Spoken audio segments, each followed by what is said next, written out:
The afternoon I drove into my driveway in that screaming yellow Lamborghini Urus will forever be seared into memory.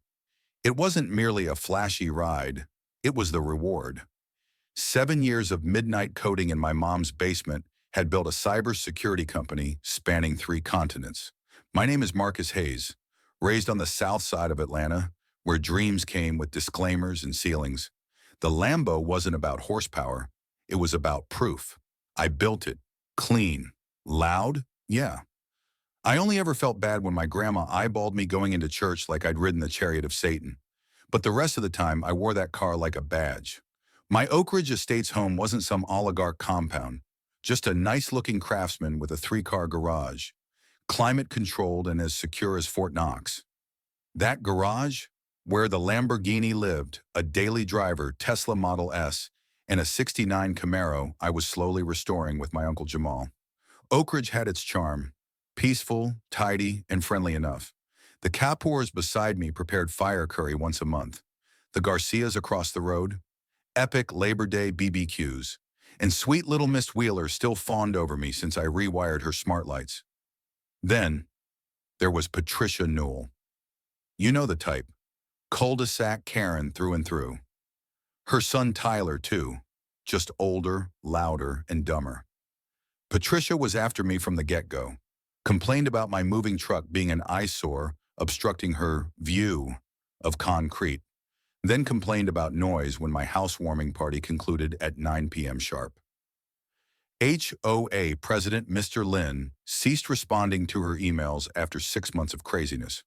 Tyler, 21, community college dropout, rode a jacked-up Ford with Confederate flag stickers. Never left Georgia except for one child trip to Universal. He'd eye my cars up and rev his engine as if he wanted to drag race. I never considered it. The other afternoon I was detailing the Lambo, I overheard Patricia sneering to her book club. Kids got more money than brains, most likely in something illicit. I just grinned, cranked the music, and continued detailing. My dad used to tell me, living well is the best revenge. That Wednesday began like every other. I had a pot of robust coffee, prepared for a day of European client phone calls. My girlfriend Nia, a trauma nurse, sent a text. Dinner at Bellini's, 7 p.m., don't be late. Mom and Dad fly out to Philly tomorrow. Meeting her parents was no joke. I texted back with my cheesy emoji pairing and received her signature eye-roll reply. I kept the Lambo for evening, Tesla for the office. But when I opened my bag and left for the day, I saw the garage side door ajar. I never leave that door ajar. My gut dropped. I opened it gradually. The garage was not lit. The Lamborghini's space, vacant. I turned on the light. Padlock on the ground, sliced clean. Backup lock? Snip too. My heart halted. Someone swiped my Lambo. I dialed 911 right away, then opened up my security cam app. Professional wipes on footage, but a grainy still lingered. White guy, black shirt, blonde hair. I recognized that hair yesterday, staring back at me from a Ford F-150 parked in front of the Newells. Tyler, police came faster than normal. Officer Bryant, calm, older black man, took my statement. Officer Morales put the cut lock into a bag. You're accusing your neighbor's son? Bryant asked. Same building, same hair, and he's been staring down that car since I moved in. Who else knows my schedule? I answered. Then, ping. Instagram request from a Ty the Guy. Profile pic, my Lamborghini. Caption, new ride. Who dis? Lambo Life Rich Vibes plate frame even had my company logo. I handed Bryant my phone. That's him, Tyler Newell. They nodded. You'll need to come down to the station. This is evidence. At the precinct, Captain Ellis explained, we actually recovered your vehicle an hour ago at Crestview Park. We kept it under wraps. Ongoing investigation into a high-end car theft ring. Wait, my Lambo? I said. Minor ignition damage? Otherwise fine. But here's the kicker. Your vehicle was parked right next to our undercover cars. He ducked forward. Tyler and his gang appeared. Rolling weed, drinking, taking photos with your truck, showing off as if it was theirs. When our officers rolled in, one of the kids, Jason Carter, Drew a souped-up paintball gun and shot at 2 cops. They all took off. I shook my head. We nailed Jason red-handed. Tyler and another Kevin Walsh tried to run, but were picked up at his residence, scratched and dirty from the woods. Ellis went on, "They're all looking at grand theft auto, B&E, assaulting police officers, resisting, drug charges." Then he said, "Tyler's saying you gave him the car." I gazed. "What?" "Yeah," he told me. "Told you let him borrow it for business. But between the security tape and that Instagram prank, nobody's believing it." Then he told me, "Patricia Newell's in the lobby. States it's all a miscommunication. Wants to talk to you." I chuckled. "Of course she does." "You don't have to," he said. "I'll do it. But with an officer present." They escorted me to a side room. Patricia sat there with impeccable posture, nails gleaming, anger simmering beneath the surface. "This is far enough," she said tightly. "Dismiss the charges." I remained calm. "Your son broke into my garage and took my car. The police brought the charges, not me." She dismissed it with her hand.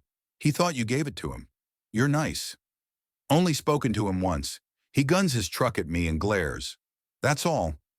"He says otherwise," she asserted, "and I'll believe my son over someone like you." That stung, but I stood firm.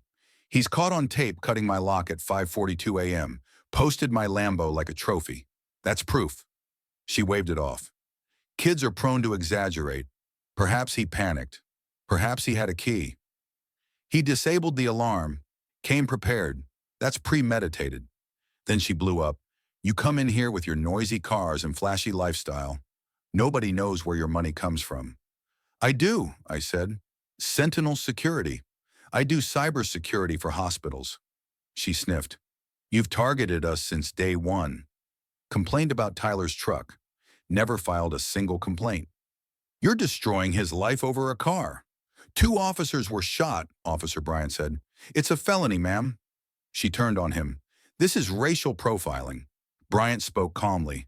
"Suspects are white. The officers they assaulted? Black. That doesn't work here." She gazed at me, pleading. "I'll pay for repairs if you'll let it go." "Not my decision," I replied. "And I wouldn't.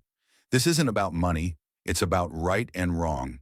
"You're enjoying this," she spat, "bringing us down." "I didn't steal my neighbor's car," I replied. "And I didn't teach Tyler he could." She stood up suddenly. "I want a lawyer. I'm suing you for defamation." Bryant whistled as she stormed off. "Delusional." I texted Nia.